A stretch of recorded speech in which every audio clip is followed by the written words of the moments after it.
Okey, Assalamualaikum dan salam sejahtera aku ucapkan kepada hamba semua. So, terima kasih sebab dah follow. Okey, sekarang ini, hari ini, okey, aku dapat beberapa soalan tentang macam mana nak cari swing setup. Okey, macam mana nak jadi seorang swing trader sebab ada seorang ni dia PM aku, dia kata dia dah penat. Dia dah penat menjadi scalper ataupun dia dah penat untuk follow-follow signal di luar sana yang mana memberi 15 pip TP 15 pip TP. Kawan ni dia ada kerja hakiki. So dia tak boleh nak tengok sangat chat tu. Okay, dia tak boleh nak buka setiap 15 minit nak kena buka tengok chat, kena TP ke belum, nak tengok chat kena TP ke belum, boleh entry ke belum. So kepada yang ada kerja hakiki ataupun dia ada kerja-kerja yang lain yang perlu dibuat, okey, dia bukannya full time trader ataupun dia tidak ada banyak masa untuk membuka chat, aku syorkan untuk mencari swing setup. Kerana apa aku syorkan mencari swing setup? Hal ini adalah kerana apabila hampa mencari swing setup ini dia memberi, okey, dia memberi, orang kata, meminimumkan hampa punya risk untuk loss. Kemudian dia dapat memaksimumkan, okey, memaksimumkan hampa punya profit. So hal ini adalah berbaloi, okey, hal ini adalah berbaloi kepada trader-trader. So kebanyakan trader akan mencari swing setup di mana depa akan masuk entry apa-apa position, sama ada buy ataupun sell, dan akan hold berhari-hari, berminggu maupun berbulan. Itu terpulang kepada setup yang mereka jumpa. So pada hari ini aku akan tunjuk langkah ke langkah daripada kita nak tengok trend.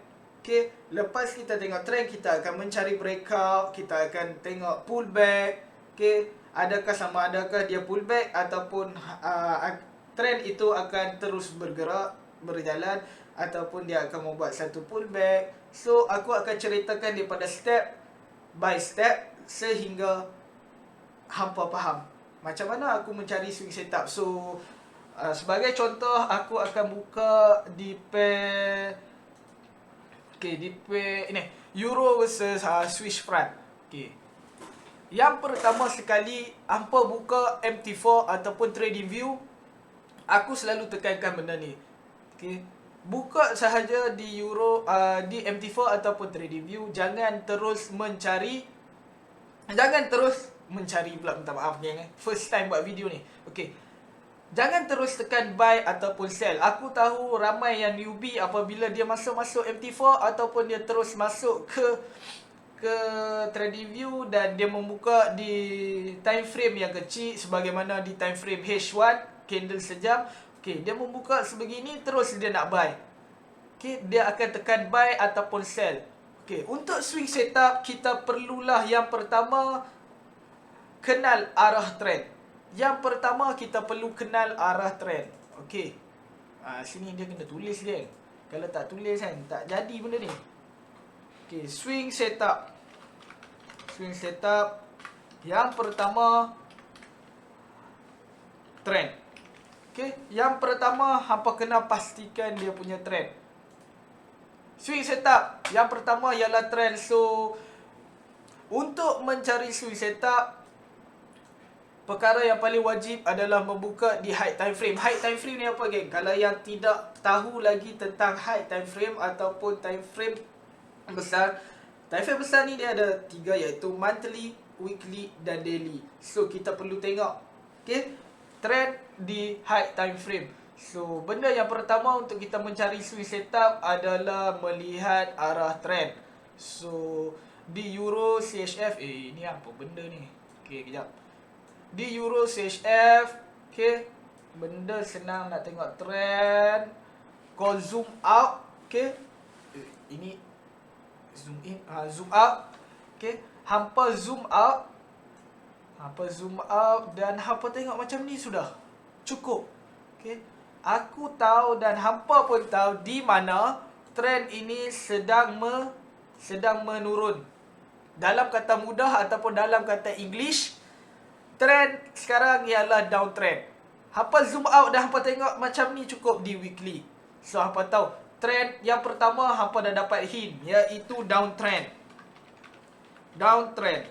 So sekarang ini hampa dah dapat apa? Hampa dah dapat signal ataupun dia bagi petanda untuk hampa mencari posisi untuk sell. Dia bagi signal ataupun petanda. Nombor 1 cukup. Dia dah bagi posisi ataupun dia dah bagi petanda untuk hampa, cari posisi sell. Jangan cari posisi buy kalau nak swing. Dia dah bagi tahu dah. Okey, chat dah bagi tahu kat kita. Yang kedua, kenal pasti breakout. Kenal pasti breakout. Baik. Kenal pasti breakout. So, apabila downtrend, kita kena fokus kepada breakout support. So, mari kita lihat ada ataupun tidak breakout support di weekly. So,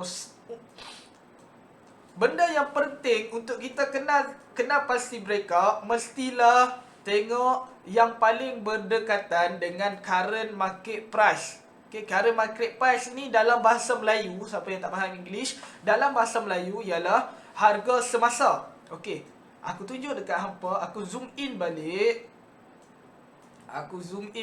Sekarang ini aku tahu dah, hampa pun tahu di mana. Di sini ialah harga semasa sekarang. So apabila harga semasa sekarang, breakout yang kita boleh nampak secara jelas ialah di sini. Sebab di sini ialah apa? Di sini adalah support. Okey. Ini adalah support. Hampa percaya ataupun tidak, ini adalah support. Benda senang je, geng. Cuba hampa lukis dalam trading view ni. Dia ada benda ni. Hampa boleh lukis. Kenapa tak mau lukis? Hampa lukis je lah. Candle menurun, hampa buat line turun. Candle naik, buat naik. Candle turun, naik. Turun, naik. Turun. Menjadi support. Naik menjadi resistance. Kemudian terus breakout. Hampa nampak di sini. Okey. Di sini ada support, kemudian membuat kenaikan menjadi resisten. Daripada resisten ini dia telah breakout support sebelum ini. So current market price di sini, apa yang kita perlu cari nombor 2 ialah breakout. So kalau kita downtrend, kita akan fokus kepada breakout support. Kemudian di sini ada satu breakout support, iaitu support di sini. Okey, support yang telah di break. Break tu bermakna apa? Yang telah tembus. Yang telah tembus. Nampak? Candle yang ini telah break support. Okey, padam balik yang ini. Kita padam ke semuanya yang ni. Padam. So, aku tandakan dulu di mana. Di sini nampak tak? Support. Tandakan. Okey, breakout support. Nampak? Breakout support. So, mari kita tulis balik. Mana tulisan tadi? So, kena pasti breakout. Ada breakout support di weekly. Berdekatan harga semasa. Nombor 1 settle, nombor 2 settle. Nombor 3, untuk mencari swing setup, apa yang perlu hampa tengok? Okey. Nombor 3, selepas ada downtrend, selepas kita dah kenal pasti breakout, nombor 3 ialah menunggu pullback. Okey, menunggu pullback di kawasan yang telah di break. Okey. Nombor 3, kita kena tunggu pullback. So, aku nak tunjuk dekat hampa satu benda, di mana katakan price bergerak semacam ini, kan? Price bergerak, tiba-tiba dia break support. Okey, downtrend, break support. Nampak tak? Break support. Okey, kita nak tahu dia punya pullback. Apabila kita nak tahu dia punya pullback ini boleh berlaku di 3 tempat. Pullback dia boleh berlaku di 3 tempat. Di mana dia boleh pullback di kawasan breakout support. Okay, ingat ni, pullback boleh berlaku di 3 kawasan. Ingat 3 kawasan ni. Pullback boleh berlaku di 3 kawasan. Yang pertama ialah di kawasan area support yang telah di break area support. Yang kedua, dia boleh pullback ke arah kawasan halangan. Kawasan halangan ni selalunya berada di tengah-tengah, di antara resisten dan support kawasan halangan ni. Kawasan halangan ni kalau hampa perkecilkan time frame, hampa akan nampak di kawasan halangan ini banyak berlakunya sideway. So, pullback boleh berlaku di antara support, okay, ataupun dia boleh pullback balik dekat kawasan halangan, ataupun dia boleh pullback balik. Tempat last sekali dia boleh pullback ialah di resistance. Okay, dia boleh pullback balik di kawasan resistance. Nampak? So, 3 tempat ni hampa kena ingat. So, aku akan tulis balik. Tunggu pullback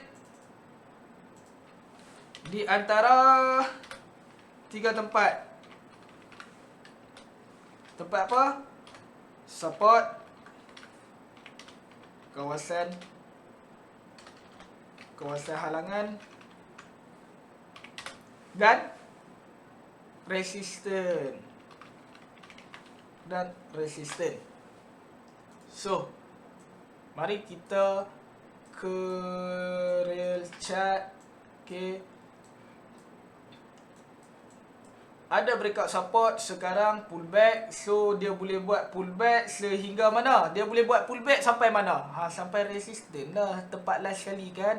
Ada 3 kawasan. 1 support, 1 kawasan halangan, nombor 2 kawasan halangan, nombor 3 resisten. Selagi mana tak break resisten ini, selagi itu posisi sell valid. Okay, so mari kita buka di daily apa yang telah berlaku. Okay, di daily nampak tak? Breakout, pullback. Okay, ini adalah dia punya pullback. Nampak? Breakout, pullback. Lepas pullback, kita nak tahu betul tak betul ni.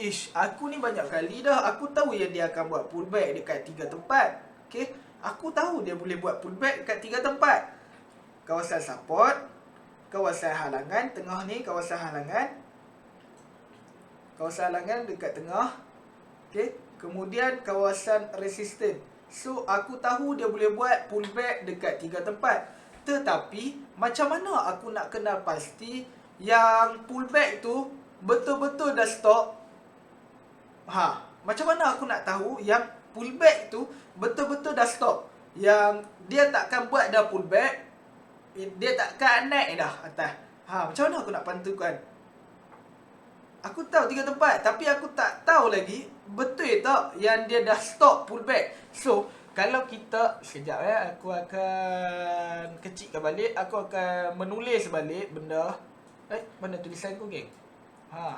Kat sini. So, nombor 4. Pullback akan terhenti sekiranya keluar confirmation. Pullback akan terhenti sekiranya keluar confirmation. So, confirmation ni apa, geng? Nampak tak? Mari sini, abang tunjuk. Pullback ni, pullback akan terhenti apabila keluar confirmation, iaitu satu candle makan satu candle ataupun engulfing. Takkan tak tahu lagi engulfing. So, confirmation yang aku gunakan hanyalah engulfing, di mana pullback ini aku akan pastikan dia betul-betul akan berhenti pullback apabila keluar candle confirmation, iaitu engulfing. Hampa nampak tak di sini? Asal ke tepi sangat aku punya chart ni. Okey, hampa nampak tak di sini ada candle confirmation, di mana candle bearish telah menelan keseluruhan candle bullish. Okey, apabila keluar candle confirmation, di sinilah aku pastikan dan aku yakin yang pullback ini akan stop. Pullback ini akan stop. So, dah ada breakout, dah ada pullback. Lepas tu keluar candle confirmation. Boleh ataupun tidak untuk aku terus tekan. Boleh ataupun tidak untuk aku terus tekan. Tekan sell. Daripada apa yang telah aku lalui, okey, keluar saja candle confirmation dan kita akan tekan sell, amat-amatlah berisiko. Okey, amat-amatlah berisiko. So, bagi aku punya pendapat, di mana kalau katakan hampa nampak yang ada breakout, ada pullback, kemudian ada confirmation, apa yang perlu hampa buat ialah menunggu price datang semula ke zone confirmation. Okey, hampa perlu tunggu.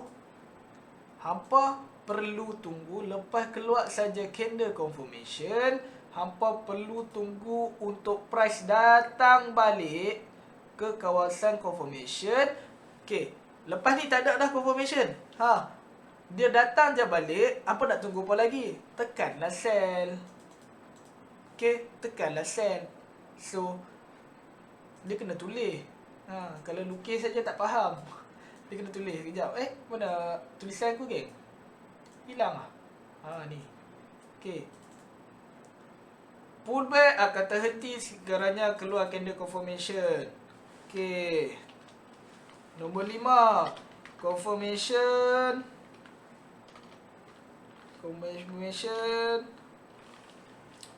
Di antara 3 tempat.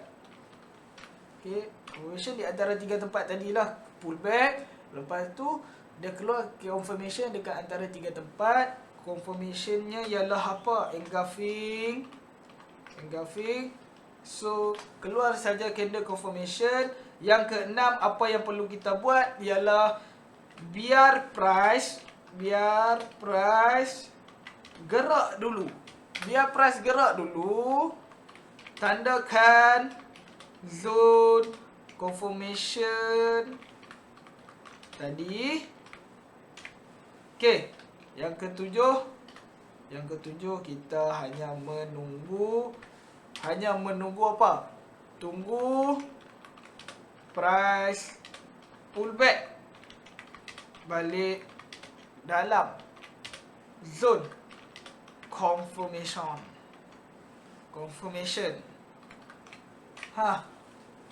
Faham? Aku terangkan lagi sekali. Okey.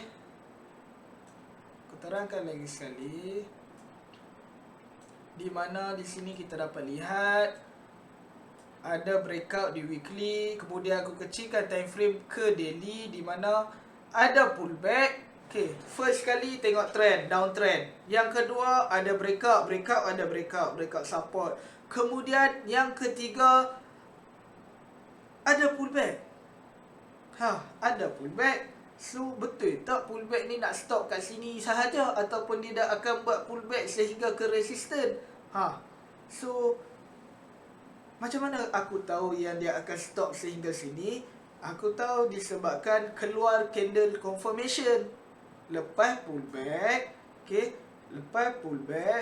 tepi sangat. Lepas pullback, ada candle confirmation. Okey, dah ada candle confirmation. Apa yang perlu aku buat? Biar price gerak dulu. Tandakan zone confirmation.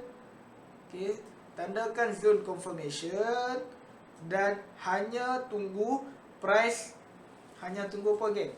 Hanya menunggu price datang semula ke kawasan zone confirmation dan tekan sell.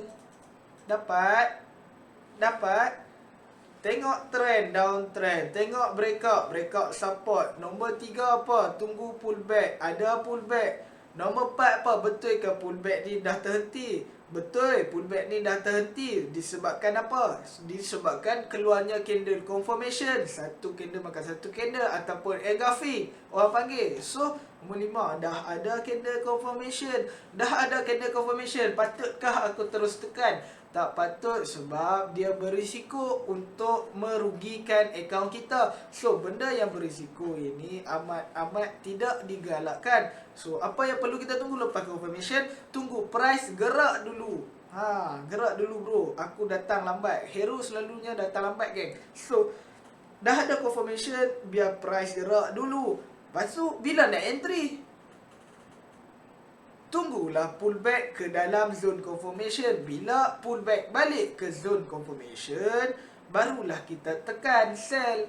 Nampak? Tetapi ingat, tetapi zone ini adalah besar, 45 pip. Bagaimana kita nak kecilkan zone?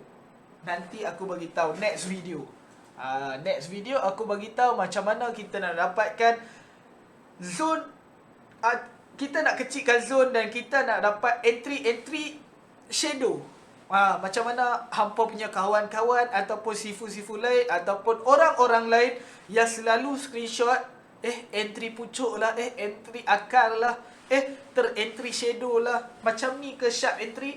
Aku akan tunjukkan bagaimana kita nak kecilkan zone untuk dapatkan entry di bahagian shadow.